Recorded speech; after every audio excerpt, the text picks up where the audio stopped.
നമസ്കാരം. ഇന്നത്തെ കേരളം നമുക്കറിയാം. എന്നാൽ 5000 വർഷങ്ങൾക്ക് മുൻപുള്ള കേരളമോ റോമാ സാമ്രാജ്യം ഉണ്ടാകുന്നതിന് മുൻപ് ഈജിപ്തിലെ പിരമിഡുകൾ ഉണ്ടാക്കുന്ന അതേ കാലഘട്ടത്തിൽ ലോകത്തിന്റെ ഏറ്റവും മുൻപന്തിയിൽ നിന്നിരുന്ന ഒരു വൻ ശക്തിയുമായി നേരിട്ട് കച്ചവടം നടത്തിയിരുന്ന ഒരു ജനതയായിരുന്നു നമ്മൾ. അതെ, യൂഫ്രട്ടീസ് ടൈഗ്രിസ് നദീതീരങ്ങളിൽ വളർന്ന ഇതിഹാസ നഗരമായ ബാബിലോണുമായി കേരളത്തിന് വളരെ അടുത്ത ബന്ധമുണ്ടായിരുന്നു. ഇതൊരു സാധാരണ കച്ചവടത്തിന്റെ കഥയല്ല. ഇത് ലോക ഭൂപടത്തിൽ കേരളം എഴുതി ചേർത്ത ഒരു സുവർണ അധ്യായമാണ്. വരൂ പറഞ്ഞുതരാം. ഇതൊരു വെറും കഥയാണെന്ന് കരുതരുത്. ഇതിന് ചരിത്രപരമായ തെളിവുകളുണ്ട്. ഇറാഖിലെ പഴയ നഗരമായ ഉർ, പിന്നെ സാക്ഷാൽ നെബൂഖദ്നേസർ രാജാവിന്റെ ബാബിലോണിലെ കൊട്ടാരം, ഇവിടെയൊക്കെ മണ്ണെടുത്ത് നടത്തിയ പരിശോധനകളിൽ ഗവേഷകർ ഒരു കാര്യം കണ്ടെത്തി. നൂറ്റാണ്ടുകൾ പഴക്കമുള്ള തേക്കിൻ തടികൾ ശാസ്ത്രീയമായി പരിശോധിച്ചപ്പോൾ അവർ ഞെട്ടിപ്പോയി. ആ തേക്ക് വളർന്നത് മറ്റെവിടെയുമല്ല, നമ്മുടെ സ്വന്തം മലബാർ തീരത്തായിരുന്നു. ചിന്തിച്ചു നോക്കൂ, ഇന്നത്തെ പോലെ കപ്പലുകളോ സാങ്കേതിക വിദ്യയോ ഇല്ലാത്ത പണ്ടുകാലത്ത് നമ്മുടെ കാടുകളിൽ നിന്നുള്ള ഈ തേക്ക് കടൽ കടന്ന് ബാബിലോണിലെ രാജാക്കന്മാരുടെ കൊട്ടാരങ്ങൾക്ക് മേൽക്കൂരയൊരുക്കി. തേക്കിന് പുറമെ അവരെ ഇങ്ങോട്ട് ആകർഷിച്ച മറ്റൊരു ഘടകം നമ്മുടെ കറുത്ത പുല്ല്, അതായത് കുരുമുളക്. ബാബിലോണിലെ മരുന്നുകൾക്കും എന്തിന്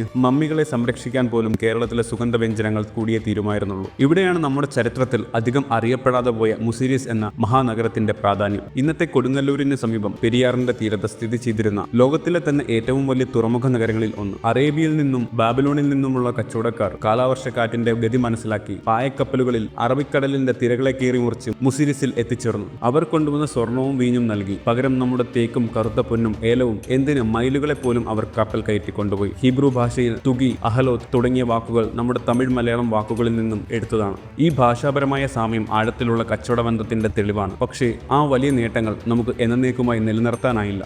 എന്താണ് സംഭവിച്ചത്? AD 1341 പെരിയാറിലെ മഹാപ്രളയം, അതോടെ മുസിരിസ് എന്ന മഹാനഗരം മണ്ണടിഞ്ഞുപോയി എന്ന് ചരിത്രകാരന്മാർ പറയുന്നു. പ്രകൃതിയുടെ ആ ദുരന്തത്തിൽ നമ്മുടെ കച്ചവടത്തിന്റെ നട്ടലൊടിഞ്ഞു. പിന്നീട് അറബികൾക്കും ബാബിലോണുകാർക്കും ശേഷം കച്ചവടത്തിന് യൂറോപ്യന്മാർ എത്തി. പക്ഷേ അവർ വന്നത് പങ്കാളിയായല്ല, മറിച്ച് നാട് പിടിച്ചടക്കാനാണ്. അതോടെ ലോക വിപണിയിൽ നമുക്കുണ്ടായിരുന്ന നിയന്ത്രണം നഷ്ടമായി. നമ്മുടെ സമ്പത്ത് കണ്ടു കൊതിച്ചു വന്നവർ ഒടുവിൽ നമ്മളെ ഭരിക്കുന്ന കാഴ്ചയാണ് പിന്നെ ലോകം കണ്ടത്. ഈ ചരിത്രം നമ്മൾ എന്തിനാണ് ഇപ്പോൾ ഓർക്കുന്നത്? വെറും പഴയ കാര്യങ്ങൾ ഓർത്ത് രസിച്ചിരിക്കാനാണോ? അല്ല, അതിരുകൾക്കപ്പുറത്തേക്ക് ചിന്തിക്കാനും ലോകത്തിന്റെ ഏത് കോണിലും ചെന്ന് വിജയം നേടാനുമുള്ള ഒരു പാരമ്പര്യം നമ്മുടെ രക്തത്തിലുണ്ട് എന്ന് തിരിച്ചറിയാനാണ്. 5000 വർഷം മുൻപേ ലോകം കീഴടക്കിയ ഒരു ജനതയുടെ പിൻഗാമികളാണ് നമ്മൾ. ആ പഴയ പ്രതാപം നഷ്ടപ്പെട്ടിട്ടുണ്ടാകാം, പക്ഷേ ആ കച്ചവട കഴിവ് ഇന്നും ഓരോ മലയാളിയുടെയും ഉള്ളിലുണ്ട്. നമ്മുടെ ചരിത്രം നമ്മുടെ അഭിമാനമാണ്. അത് നാളെയുടെ ഊർജ്ജമാണ്. നന്ദി.